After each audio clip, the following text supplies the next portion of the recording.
আমার শখের নিজের বিয়ের পিড়ি, আর এদিকে চলছিল আমার হাতে মেহেন্দি। এত কি হ্যালো, অনেকদিন পরে আবার ভিডিও শেয়ার করছি, সবাই কেমন আছো জানিও।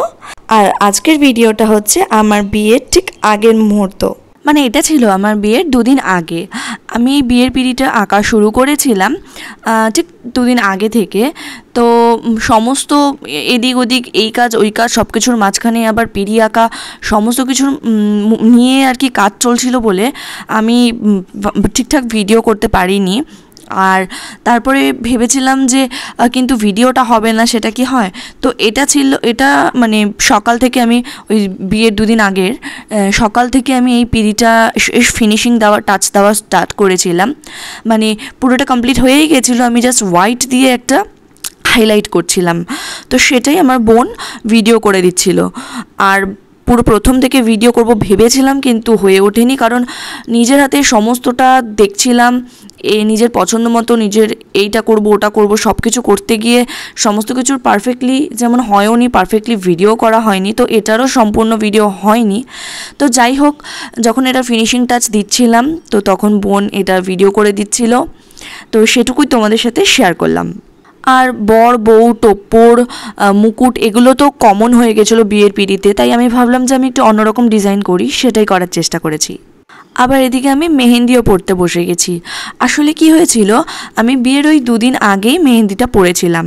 কারণ অ্যাকচুয়ালি আমি সত্যি কথা বলতে প্রথম দিকে ভেবেছিলাম যে মেহেন্দি পরবো না, আমি মেহেন্দি পরায় অতটা ইন্টারেস্টেড ছিলাম না, তো একটু অন্য কিছু করবো ভেবেছিলাম হাতে। তো যাই হোক, পরে ভেবে দেখলাম সমস্ত কিছু যে নিজের হাতে সমস্ত কিছু যেখানে সামলাচ্ছি, আমাকে আরও অনেক কিছু দেখে নিজের হাতে করতে হবে, বিয়ের দিনও হয়তো নিজের হাতে অনেক কিছু করতে হবে। তো সেক্ষেত্রে ভেবে দেখলাম যে আমি যেটা করব ভেবেছিলাম, হাতে কলকা মানে ফেব্রিক দিয়ে কলকা করব ভেবেছিলাম নিজেই। তো সেটা দেখলাম যে সময় সাপেক্ষ এবং ওটাকে খুব যত্ন করে রাখতে হবে, তো সেটা হয়তো হয়ে উঠবে না। তারপরে ভাবলাম যে তাহলে আমি হাতটা ফাঁকা থাকবে, সবাই বললো যে তাহলে একটু মেহেন্দি পরেই নি। তো ভাবলাম ঠিক আছে মেহেন্দি পরেই নি। আর আমার ইচ্ছে ছিল ম্যান্ডেলা আর্ট করব। তো যাই হোক, যথারীতি আমি অনেক পরে মেহেন্দি আর্টিস্ট বুক করেছি। আর আমার পছন্দের মেহেন্দি আর্টিস্ট পারমিতা। আমি পারমিতার কন্ট্যাক্ট চাইলে দিয়ে দেবো সকলকে। তাকে আমার পারমিতার কাজ খুব ভালো লাগতো অনেক দিন ধরেই, আর খুব ইচ্ছেও ছিল যদি কখনো মেহেন্দি পরি তো ওর কাছেই পরবো। এবার দেখো, আমি নিজেই মেহেন্দি পরতে পারি, কিন্তু নিজে এক হাতে পরতে পারবো, ডান হাতে তো পরাটা সম্ভব হতো না। সেই কারণে ভাবলাম যে অবশ্যই তাহলে আর্টিস্ট দিয়েই পরি, আর পরবো যখন পারমিতার কাছে। এবার যেহেতু আমি অনেক লেট করে মেহেন্দি আর্টিস্ট বুক করেছি, তো পারমিতাকে খুব স্বাভাবিক পাইনি। আর আমার বিয়ের ডেটটা এতটাই ভাইটাল ছিল যে আমি পাইনি ওকে। তো দুদিন আগে পেয়েছি এবং একটাই স্লট এই দুপুরবেলা ফাঁকা পেয়েছিলাম। তো তখন ভাবলাম যে আমি মেহেন্দি পরলে আর অন্য এমন কোনো কাজ করতে পারবো না এই দুদিনে যেখানে আমাকে হাত ধুতে হবে হ্যান্ড ওয়াশ দিয়ে বা কিছু দিয়ে। তো তখন ভাবলাম যে তাহলে আমাকে মানে মেহেন্দি পরার আগে যাবতীয় হাত ধুয়ে করার মতো এরকম যাবতীয় কাজ শেষ করতে হবে। তো তার আগে ও আমাকে মেহেন্দি পরাতে আসার ঠিক আগের মুহূর্তেই আমি আমার পিড়ি আঁকাটা কমপ্লিট করেছি, আর আমার খইদানের কুলোটাও। ও থাক, বুনুর সাথে এরকম করে না, তুই ঘুরিয়ে কর, এবার ঘুরিয়ে কর না। বন্ধুর সাথে এরকম করে না, ও খেলতে পছন্দ করছে না এখন, ও মেহেন্দি দেখতে এসছে। ও বিয়ে বাড়ি এসছে না, বিয়ে বাড়ি তো মেহেন্দি দেখতে এসছে।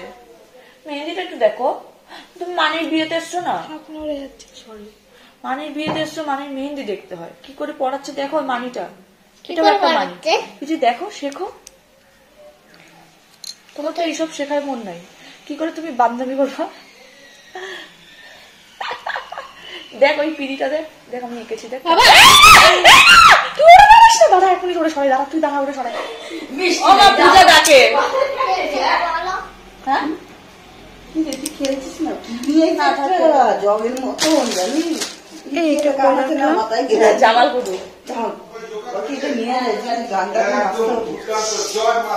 আরেকবার জোকার হয়ে যা।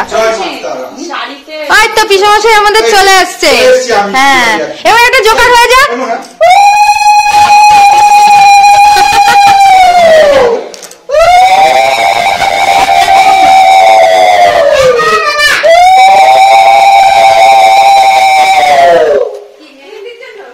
না না, অতিথি আসছে না, প্রথমবার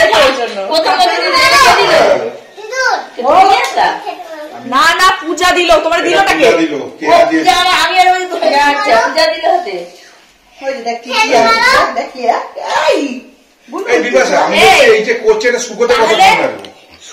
সময় লাগবে, আমি তো হেয়ার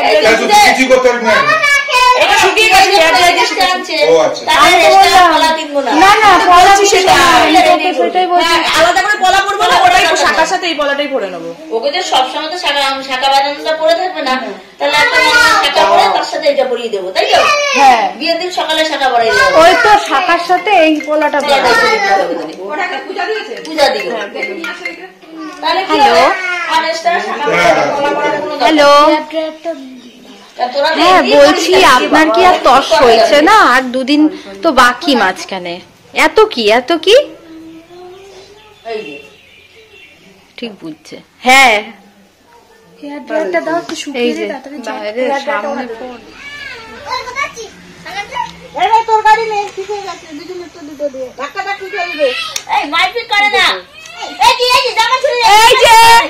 মারপিট করে, তাহলে তো তোমার সাথে খেলবে না। মারপিট করলে হয়? তোমরা বন্ধুত্ব করো। এই যে আমরা কি মারপিট করছি এখানে এসে? মারপিট না, মারপিট মা কার মাইয়া দেখতে হবে না। এগুলো সব রেকর্ডিং হয়ে যাবে, কিন্তু ওর মা এসে তোর জন্মের দেওয়া দেবে না। পদু বলে যে বিপাশার সাথে হয়তো আমি চোপার পারবো না, কিন্তু জন্মের মায়ের দিয়ে দেবো। আমি এখনো বলি না, গাওয়াচ্ছে না, মনে আছে তোমার মাইয়া নতুন ছেলেরা মারছিল দেখে, জায়গা দিয়ে একটা বাড়ির ছেলে দেখে ওর মা এসে জাটা দিয়ে ওর মেরে গেছে। কি অবস্থা! আমার সাথে তারপর ঝগড়া লাগছিল। হ্যাঁ, যে মামি তুমি এই কাজটা করতে পারলে, ওরা বাচ্চা লেগেছে, তুমি এসে মেরে দিয়ে শোধ দিয়ে গেলে। ও এক একজন থাকে। ওর জন্মদিনে গেছে, ডাইবুর ভাত খাওয়ালো সেদিনকার। ওর জন্মদিনে ও দই খাবে, এবার প্রথমে দই দিতে। সবাই হয়তো ভাবছো আমার মেহেন্দিতে আমি একটু সাজিনি কেন। আসলে ওই যে বললাম, এত কিছুর ফাঁকে, এত এই কাজ ওই কাজ সেই কাজ, সমস্ত কিছুর ফাঁকে সমস্তটা সেরে হুট করেই মেহেন্দি পরতে বসে গেছি। তো ভেবেছিলাম তো অনেক কিছুই, এটা পরবো ওটা পরবো, কী সব সমস্তটা রেডিও করা ছিল, তো কোনোটাই সম্ভব হয়নি।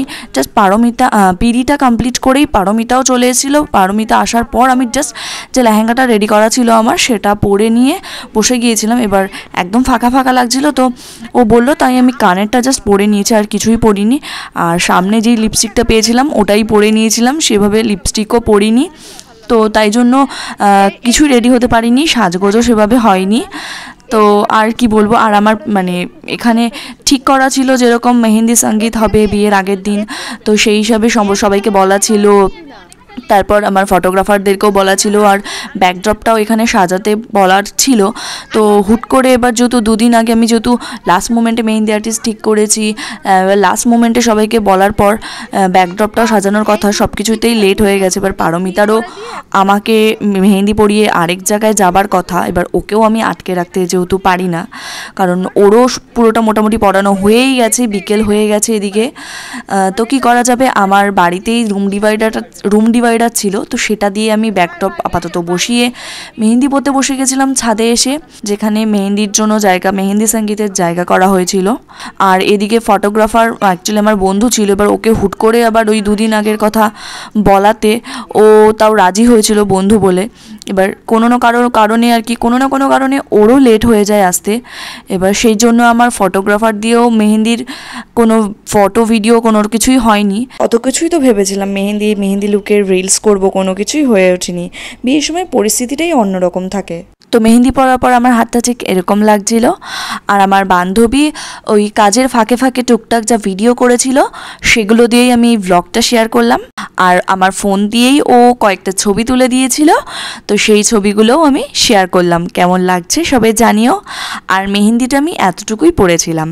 তো এই ছিল আমার মেহেন্দির ছোট্ট একটা ব্লগ। কেমন লাগলো সবাই জানিও।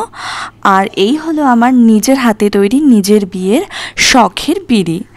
এটাও কেমন লাগলো সবাই জানিও। Thank you for watching.